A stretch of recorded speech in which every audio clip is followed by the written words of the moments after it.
રાધે રાધે. હા. આપનું સ્વાગત છે.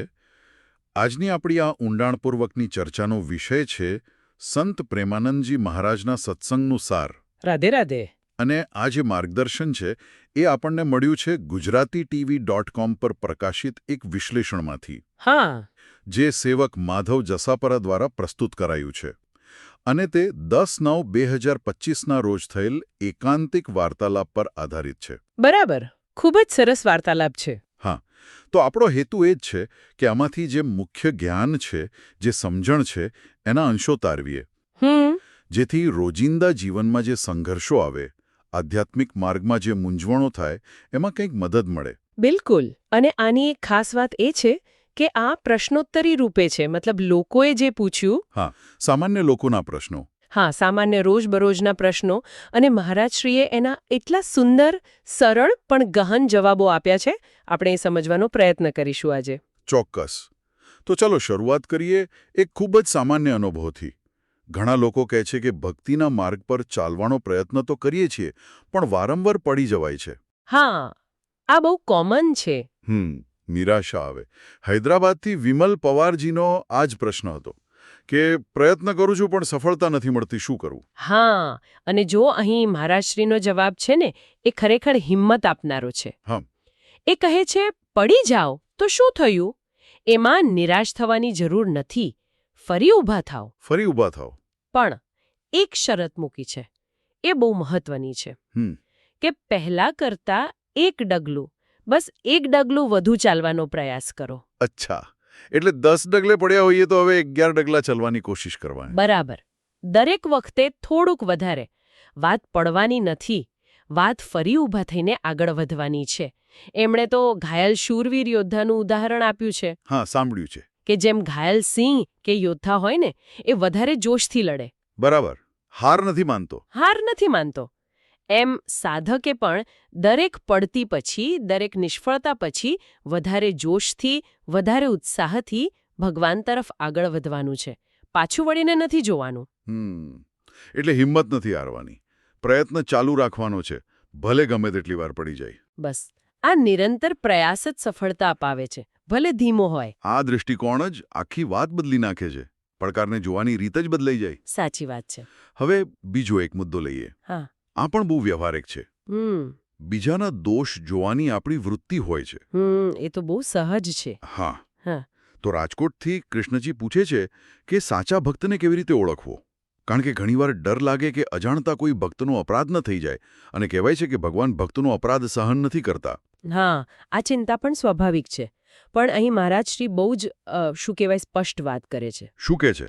એ કહે છે કે ભાઈ, તમે કોઈના બાહ્ય દેખાવ પરથી, એણે કેવા કપડાં પહેર્યા છે, કંઠી છે કે તિલક છે, કેવી પૂજાપાઠ કરે છે, એના પરથી એની અંદરની ભક્તિ કે એની સ્થિતિ માપી જ ન શકો. અશક્ય છે. અશક્ય છે. કોણ સાચો છે, કોણ દેખાડો કરે છે, એ આપણે જાણી જ ન શકીએ. તો એ કોશિશ જ છોડી દો. તો પછી અપરાધથી બચવું કેવી રીતે?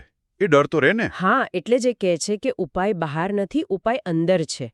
બીજાને પારખવાનું બંધ કરો. એના બદલે પ્રયત્ન એ કરો કે દરેક જીવમાં, દરેક વ્યક્તિમાં ભગવાન બિરાજેલા છે એવો ભાવ રાખવો. સૌમાં ભગવાન જોવા. હા, આપણું કામ બીજાના દોષ ગણવાનું નથી. આપણું કામ પોતાના મનને સુધારવાનું છે. પેલું ઉદાહરણ આપ્યું ને લાલ ચશ્માનું. હા, બધું લાલ દેખાય. બસ, જો આપણી દ્રષ્ટિ જ દોષવાળી હશે તો આપણને સારામાં સારા માણસમાં પણ કંઈક ને કંઈક ખામી દેખાશે જ. એટલે દ્રષ્ટિ બદલવાની છે. એટલે પ્રોબ્લેમ બહાર નથી, આપણી અંદર છે. સમજાય એવી વાત છે, પણ ઉતારવી અઘરી છે. અઘરી છે, પણ એ જ તો સાધના છે ને. એમણે હંસનું ઉદાહરણ પણ આપ્યું. હા, નિરક્ષીર વિવેક. બરાબર. જેમ હંસ દૂધ અને પાણી ભેગા હોય તો એ ખાલી દૂધ પી લે, પાણી છોડી દે. એમ આપણે પણ બીજાના ગુણો જોવાના, ગ્રહણ કરવાના. દોષ તો બધામાં હોવાના જ. ભગવાને દુનિયા જ ગુણદોષવાળી બનાવી છે. આપણે શું લેવું એ આપણા હાથમાં છે. આ દોષ દૃષ્ટિ ટાળવાની વાત એ ખરેખર મનની શુદ્ધિ સાથે જોડાયેલી છે. અને આ જ કદાચ આપણને મહારાજશ્રીના એક મુખ્ય ઉપદેશ તરફ લઈ જાય છે, નામ જપ. હા, બિલકુલ. આના વિશે ઘણા પ્રશ્નો હતા. જેમ કે શ્યામ સુંદર પારેખજી પૂછે છે, મનને ભગવાનમાં કેવી રીતે લગાવવું? જનેશ ગોયલજી પૂછે છે ડિપ્રેશનમાંથી કેવી રીતે બહાર આવવું. સુમન શર્માજી પૂછે છે કે ખાલી જીભથી નામ લઈએ તો પ્રેમ લક્ષણા ભક્તિ મળે. અને જો અહીંયા એક બહુ રસપ્રદ વાત છે, પ્રશ્નો બધા અલગ અલગ છે, ખરું ને? હા, સમસ્યાઓ જુદી જુદી છે. કોઈક મનની ચંચળતાની વાત કરે છે, કોઈ માનસિક તણાવની, કોઈ ભક્તિની ઊંચી અવસ્થાની, પણ મહારાજશ્રી આ બધા માટે એક જ એમ કે મૂળભૂત ઉપાય પર વારંવાર ભાર મૂકે છે, અને એ છે નામ જપ. ખરેખર આટલી બધી અલગ અલગ સમસ્યાઓ ને સમાધાન એક જ, નામ જપ. કઈ રીતે? કારણ કે મહારાજશ્રીના મતે આ બધી સમસ્યાઓનું મૂળ ક્યાંક ને ક્યાંક એક જ છે, મનની અસ્થિરતા, મનની અશુદ્ધિ. અચ્છા. દાખલા તરીકે પેલું ડિપ્રેશનવાળું પૂછ્યું, 78 વર્ષના વડીલ હતા, એમને શું સલાહ આપી કે તમે મનના વિચારોના ચક્કરમાં પડો જ નહીં. બસ જીભથી, ફક્ત જીભથી નિરંતર રાધા રાધા જપ્યા કરો. મન ક્યાં ભટકે છે એની ચિંતા ન કરો, જીભને કામે લગાડો. ઓહો, એટલે મન પર કંટ્રોલ કરવાની કોશિશ કરવાને બદલે જીભને પકડી રાખવાની. હા, શરૂઆતમાં એમ જ. અને પેલું મનની એકાગ્રતા માટે પણ આ જ વાત. મન તો ભટકશે જ, એનો સ્વભાવ છે. હા, એ તો છે. એની પાછળ પડીને દુઃખી થવા કરતાં એને એનું કામ કરવા દો, તમે તમારું કામ કરો, નામ જપ ચાલુ રાખો. અભ્યાસથી બધું થાય. પેલું ઉદાહરણ છે ને, કૂવા પર પેલી દોરી ઘસાય. હા, પથ્થર પર નિશાન પાડી દે. કરત કરત અભ્યાસ કે. બસ એ જ. રસરી આવત જાત હી, સિલ પર પરત નિશાન. તો આ કઠણ મન પણ નિરંતર નામ જપના અભ્યાસથી વશમાં આવે જ છે. ધીરજ જોઈએ. અને પેલી પ્રેમ લક્ષણા ભક્તિ, શું ખાલી જીભથી બોલવાથી એ પ્રેમ જાગે? હા, મહારાજશ્રી કહે છે ચોક્કસ જાગે. કારણ કે નામ અને નામી એટલે કે ભગવાન એ જુદા નથી, અભિન્ન છે. અચ્છા. તમે જ્યારે જીભથી પણ નામ લો છો ત્યારે એની અસર અંદર થાય જ છે. એ ધીરે ધીરે તમારા પાપ બાળે છે, વાસનાઓનો ક્ષય કરે છે, મનને શુદ્ધ કરે છે. અને જ્યારે મન શુદ્ધ થાય ત્યારે સ્વાભાવિક રીતે જ ભગવાન તરફ ખેંચાય, પ્રેમ જાગે જ. કારણ કે પ્રેમ મૂલ યહ નામ હૈ. નામ જ પ્રેમનું મૂળ છે. વાહ. કળિયુગમાં તો ખાસ. સતયુગમાં ધ્યાન હતું, ત્રેતામાં યજ્ઞ, દ્વાપરમાં પૂજા, કળિયુગમાં મુખ્ય સાધન નામ જપ જ છે. અને પેલી પૂર્વજન્મની જે ખરાબ ટેવો, દુર્વાસનાઓ હોય, જે આપણને ભોગ તરફ ખેંચે, એનું શું? એનો નાશ પણ આનાથી જ થાય. નામ જપ, સાથે સાથે કીર્તન, કથા સાંભળવી, સંતોની સેવા કરવી, પરોપકાર કરવો, આ બધી ઉપાસનાઓ ભેગી મળીને હૃદયને પવિત્ર કરે છે અને દુર્વાસનાઓ નષ્ટ પામે છે. એટલે નામ જપ એ મુખ્ય આધાર છે, પણ સાથે બીજી સાધનાઓ પણ મદદ કરે છે. બરાબર. આ નામ જપની શક્તિ તો ખરેખર અદ્ભુત લાગે છે. ચાલો આગળ વધીએ. મુઝફ્ફરપુરથી મેઘાજીનો એક સવાલ હતો, થોડો ગહન છે. અહેતુકી કૃપા આ શું છે અને કોના પર થાય? અહેતુકી કૃપા એટલે કે હેતુ વગર, કારણ વગર થતી કૃપા. નિષ્કારણ કરુણા. હા, નિષ્કારણ કરુણા. ભગવાનની એવી દયા જે આપણી યોગ્યતા નથી જોતી. મહારાજજી સમજાવે છે કે આમ તો જુઓ, ભગવાનની કૃપા ક્યારે, કોના પર, કેવી રીતે થઈ જાય એ કહી ન શકાય. એ તો એમની મરજી. હા, એમની મરજી. એ મોટા પાપી પર પણ થઈ શકે, અભિમાની પર પણ થઈ શકે. પરંતુ સામાન્ય રીતે આ કૃપા ટકે કોનામાં, સ્થિર કોનામાં થાય? તો કે જે દીન હોય. દીન એટલે ગરીબ કે દુખી? ના ના, અહીં દીનતાનો અર્થ છે નમ્રતા, અહંકારનો અભાવ. જે પોતાને કંઈક સમજે નહીં, કરતાપણાનું અભિમાન ન રાખે, જે ભગવાન સામે એકદમ લાચાર બનીને ઊભો રહે. અચ્છા. એમણે બહુ સરસ ઉદાહરણ આપ્યું કે વાટકો હોય એને સીધો રાખો તો એમાં પાણી ભરાય. બરાબર. પણ જો વાટકાને ઊંધો કરી દો તો ઉપર ગમે તેટલો વરસાદ વરસે એક ટીપુય અંદર નહીં જાય. બધું વહી જાય. બસ, અહંકાર એ ઊંધો વાટકો છે. કૃપા તો આવે જ છે, પણ અહંકાર એને ટકવા નથી દેતો. દીનતા એ સીધો વાટકો છે જે કૃપાને ઝીલી લે છે. સમજાયું. પણ એમણે એમ પણ કહ્યું કે આ નિયમ નથી, અપવાદ પણ હોય. હા, કારણ કે ભગવાન સ્વતંત્ર છે, પણ કૃપાને પામવા અને ખાસ તો ટકાવી રાખવા માટે દીનતા સાથે પવિત્રતા પણ બહુ જરૂરી છે. પવિત્રતા એટલે? પવિત્ર આચરણ. આપણા કર્મો શુદ્ધ હોવા જોઈએ. પવિત્ર વિચાર. મનમાં ખરાબ વિચારો ન આવવા જોઈએ. અને ખાસ ભાર મૂક્યો છે પવિત્ર આહાર પર. ખાવા પીવાની શુદ્ધિ. હા, ભગવાનને ભોગ ધરીને પ્રસાદ રૂપે જે લેવાય એ આહાર પવિત્ર ગણાય. એનાથી મન શુદ્ધ રહે છે, જે કૃપા ધારણ કરવા માટે જરૂરી છે. આ દીનતા અને પવિત્રતાનો સંબંધ કૃપા સાથે જોડવો એ બહુ મહત્વની વાત છે. હવે એક એવા વિષય પર આવીએ જે લગભગ બધાને લાગુ પડતું હશે.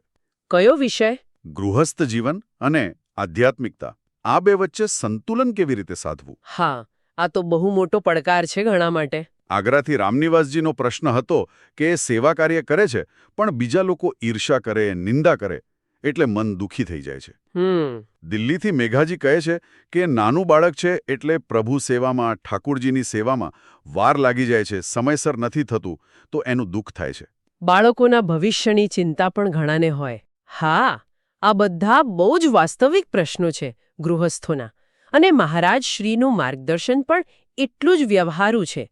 શું કે છે એ સેવા કાર્યમાં થતી ઈર્ષા વિશે? એ સ્પષ્ટ કે છે કે જો તમારો ઈરાદો સારો છે, તમે નિસ્વાર્થ ભાવે સેવા કરો છો, તો બીજા શું બોલે છે એની ચિંતા ન કરો. એમના પર ધ્યાન ન આપો. ધ્યાન ન આપો. તમે તમારું કામ 100% સાચું રાખો. બસ, બધાને ખુશ રાખવા તમે નીકળ્યા નથી અને રાખી શકશો પણ નહીં. સેવાના માર્ગમાં સારા કામમાં વિરોધ તો આવે જ. એનાથી દુઃખી ન થવું. બરાબર. અને પેલી માતા જે બાળકના કારણે સેવામાં મોડું થવાથી દુઃખી હતી. હા, એમના માટે તો મહારાજ શ્રીનો જવાબ ખરેખર બહુ સુંદર છે, હૃદયને સ્પર્શી જાય એવો. શું કહ્યું એમણે? એમણે કહ્યું કે તમે બાળકમાં જ ભગવાનનું રૂપ જુઓ. એમ માનો કે ભગવાન પોતે બાળ રૂપે તમારી સેવા લેવા આવ્યા છે. વાહ! એ બાળકની સેવા એ જ અત્યારે તમારી પ્રભુ સેવા છે. જ્યારે બાળક સૂઈ જાય કે રમતું હોય, શાંત હોય, ત્યારે નિરાંતે ઠાકુરજીની સેવા કરો. ઉતાવળ શું છે? એટલે પ્રાથમિકતા બદલવાની વાત છે. હા, ગૃહસ્થ ધર્મમાં પરિવાર પ્રત્યેની જે ફરજો છે, બાળકો, પતિ, સાસુ સસરા, એ પહેલી સેવા છે. એ બધું બરાબર નિભાવીને પછી જે સમય મળે એ ભગવાનનો. સવાર પડતા જ બધું કામ પડતું મૂકીને પૂજામાં બેસી જવું એ યોગ્ય નથી. આ સંતુલન બહુ જરૂરી છે. ખૂબ જરૂરી છે. અને બાળકોના ભવિષ્ય અને સંસ્કાર વિશે શું કહે છે? એના પર તો ખૂબ ભાર મૂક્યો છે કે બાળકોને નાનપણથી જ સારા સંસ્કાર આપવા એ માતા પિતાની સૌથી મોટી ફરજ અને જવાબદારી છે. કયા સંસ્કાર? ભક્તિના સંસ્કાર, સાચું બોલવું, સારું આચરણ કરવું, બ્રહ્મચર્યનું મહત્વ સમજાવવું, ચારિત્ર્યવાન બનાવવું, આ જ એમની સાચી મૂડી છે. પૈસા ટકા નહીં. પૈસા ટકા તો આવે ને જાય, પણ આ સંસ્કાર હશે તો એ જીવનમાં ગમે ત્યાં સફળ થશે, સુખી રહેશે, એમની રક્ષા થશે. પ્રહલાદજીનું ઉદાહરણ આપ્યું એમને. હા, ગર્ભ સંસ્કાર. કે ગર્ભમાં મળેલા સંસ્કાર કેટલા પ્રબળ હતા કે આટલી વિપરીત પરિસ્થિતિમાં પણ એ ટકી રહ્યા. અને એક વાત એમણે એ પણ કહી કે ભજન એટલે ખાલી બેસીને માળા કરવી એવું જ નથી. હા, એ પણ પ્રશ્ન હોય કે સમય જ નથી મળતો. બરાબર. તો એ કહે છે કે તમે ઘરકામ કરો છો, રસોઈ બનાવો છો, ઓફિસમાં કામ કરો છો, ત્યારે પણ મનથી ભગવાનનું નામ લઈ શકો છો. શરીર કામ કરતું હોય પણ મન ભજન કરતું હોય. બસ, તમારું ચિત્ત ક્યાં છે એ મહત્વનું છે. શારીરિક ક્રિયા ગૌણ છે. આ વાત ગૃહસ્થો માટે ખરેખર ખૂબ રાહત આપનારી અને માર્ગદર્શક છે. ચોક્કસ. હવે અંત તરફ જઈએ. કેટલાક વધુ ગહન અનુભવો વિશે પણ પ્રશ્નો હતા. જેમ કે વિશાલ વર્માજીએ પૂછ્યું કે શ્રીજીની એટલે કે ભગવાનની રૂપલીલાઓનું ચિંતન કેવી રીતે કરવું. પ્રિયંકા મિત્તલજીનો પ્રશ્ન હતો કે સમાધિ શું છે? અને અરુણકુમારજી પૂછે છે કે સૌમાં ભગવાન છે એ અનુભૂતિ કેવી રીતે થાય? હા, આ બધી ઊંચી આધ્યાત્મિક અવસ્થાઓ છે અને મહારાજશ્રી એના વિશે જે સમજાવે છે એમાં ક્રમિક વિકાસ દેખાય છે. જેમ કે લીલાચિંતન માટે શું કહ્યું? એ બહુ રસપ્રદ છે. એ સીધું એમ નથી કહેતા કે આંખ બંધ કરીને ધ્યાન કરો. એ કહે છે પહેલા પદો એટલે કે ભજનો, એનો આધાર લો. ભજનો ગાવા? હા. જેમ કે 84 વૈષ્ણવોના પદો છે, એને ખૂબ ગાઓ, યાદ કરો, કંઠસ્થ કરો, દિવસભર મનમાં ગણગણતા રહો. પછી ધીરે ધીરે એ પદોની કૃપાથી જ તમારી બુદ્ધિ એમાં સ્થિર થવા માંડશે. અને પદમાં જે રૂપનું, જે લીલાનું, જે ભાવનું વર્ણન છે એ જાણે તમારી સામે પ્રગટ થવા લાગશે. એ સ્ફૂર્ણા આપોઆપ થશે. એટલે શરૂઆત શબ્દ અને સંગીતથી ભાવ જગાવવાથી કરવાની છે. બરાબર. અને સમાધિ વિશે? સમાધિ એટલે એમણે સમજાવ્યું કે જાગતા હોઈએ ત્યારે જ એવી સ્થિતિ આવી જાય કે ભગવાન સિવાય બીજું કશું યાદ જ ન રહે. દુનિયા ભૂલાઈ જાય. હા, બુદ્ધિ એકદમ ભગવાનમાં ડૂબી જાય. જેમ આપણને ગાઢ ઊંઘમાં કંઈ ભાન નથી હોતું એવી સ્થિતિ જાગ્રત અવસ્થામાં અનુભવાય. એને સમાધિ કહી. અને એ કેવી રીતે પ્રાપ્ત થાય? એના 2 માર્ગ બતાવ્યા. એક તો અષ્ટાંગ યોગનો માર્ગ છે, યમ, નિયમ, આસન, છેલ્લે સમાધિ. અથવા તો બીજો માર્ગ છે તીવ્ર નામજપ. ફણી પાછો નામજપ. હા. જ્યારે નામજપ કરતા કરતા એટલી તન્મયતા આવી જાય કે સંસાર આખો વિસરાઈ જાય, એ ક્ષણો પણ સમાધિ જેવી જ છે. અને પેલી અનુભૂતિ તે બધે જ ભગવાન છે, સર્વત્ર ભગવાન છે. એના માટે મહારાજ શ્રી સ્પષ્ટ કહે છે કે આ એક સિદ્ધ અવસ્થા છે. સાધનાનું ફળ છે. હા, એ સાધનાનું અંતિમ ફળ છે. શરૂઆતમાં આપણે સાધકે તો ફક્ત ભાવના કરવાની છે, માનવાનો પ્રયત્ન કરવાનો છે કે હા, બધામાં ભગવાન છે. માનવું પડે. હા, પછી નિરંતર અભ્યાસ કરવો પડે. નામજપ, સત્સંગ, શાસ્ત્રો વાંચવા વિચારવા, પવિત્ર જીવન જીવવું, આ બધું કરતા કરતા ચિત્ત શુદ્ધ થાય. પેલો માયાનો પડદો હટે. બરાબર. માયાનો પડદો હટે ત્યારે આ સત્યનો સાક્ષાત્કાર થાય. પછી એને કહેવું ન પડે, એને દેખાય જ. જ્ઞાનીને સર્વમ ખલ્વિદમ બ્રહ્મ દેખાય, ભક્તને સિયારામ મેં સબ જગ જાની દેખાય. પણ એ થાય ક્યારે? ભજન કરવાથી, સાધના કરવાથી, વાતો કરવાથી નહીં. સાચી વાત છે. અને છેલ્લો એક પ્રશ્ન હતો ચંદ્રમલજીનો, દૈવી પ્રેમ અને સાંસારિક પ્રેમમાં શું ફેર? હા, આ પણ બહુ મહત્વનો મુદ્દો છે. મહારાજ શ્રી સમજાવે છે કે આપણે જેને સામાન્ય રીતે પ્રેમ કહીએ છીએ સંસારમાં, એ મોટા ભાગે મોહ હોય છે, આસક્તિ હોય છે, સ્વાર્થ હોય છે, ક્યારેક કામભાવ હોય છે. એટલે એ બદલાય છે, ઘટે છે. હા, એટલે જે સમય જતાં ઘટી જાય, ક્યારેક નફરતમાં પણ બદલાઈ જાય અને અંતે તો દુઃખ જ આપે. જ્યારે ભગવાન પ્રત્યેનો જે પ્રેમ છે, દૈવી પ્રેમ, એના માટે શબ્દ વાપર્યો પ્રતિક્ષણ વર્ધમાનમ. એટલે કે દરેક ક્ષણે વધતો જ રહે, ક્યારેક ઘટે નહીં. એ સંપૂર્ણ શુદ્ધ હોય, નિસ્વાર્થ હોય. પણ એક પ્રશ્ન થાય. હા.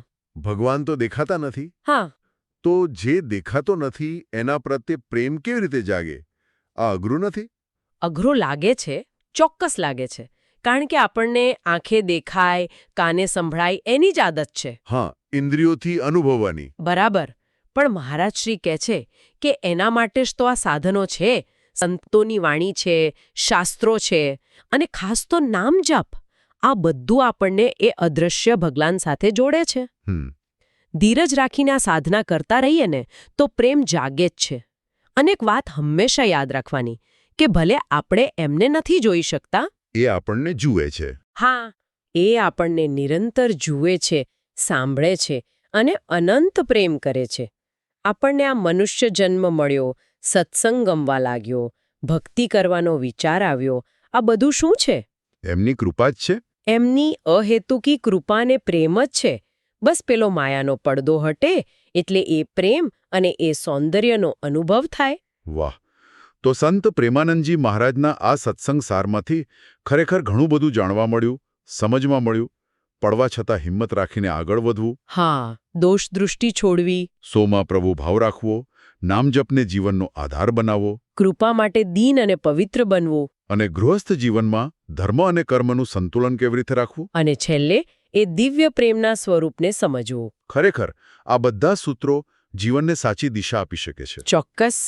અને આ બધી ચર્ચા પછી ખબર છે, એક વિચાર આવે છે મનમાં. શું? કે મહારાજ શ્રીએ તો કેટલા બધા રસ્તા બતાવ્યા, કેટલી બધી વાતો કરી, પણ જો કોઈ વ્યક્તિ આમાંથી ફક્ત એક જ વાત, એક જ મુખ્ય સૂત્ર પકડી લે. જેમ કે નક્કી કરે કે મારે બસ નિરંતર નામ સ્મરણ કરવું છે, અથવા મારે ગમે તે થાય દરેકમાં ભગવાન જોવાનો પ્રયત્ન કરવો છે, અને પછી એ એક જ વાતને જીવનમાં ઉતારવાનો પૂરો પ્રામાણિક પ્રયાસ કરે, તો એના જીવનમાં કેવું પરિવર્તન આવી શકે? બસ આ વિચારવા જેવું છે. એક જ સૂત્ર પકડીને પણ ક્યાં પહોંચી શકાય. ખરેખર વિચારવા જેવી વાત છે. આ અમૂલ્ય જ્ઞાન અને પ્રેરણાનો સ્ત્રોત છે. GujaratiTV.com પર સેવક માધવ જસાપરા દ્વારા પ્રસ્તુત વિશ્લેષણ. હા, તેમનો આભાર માનવો ઘટે.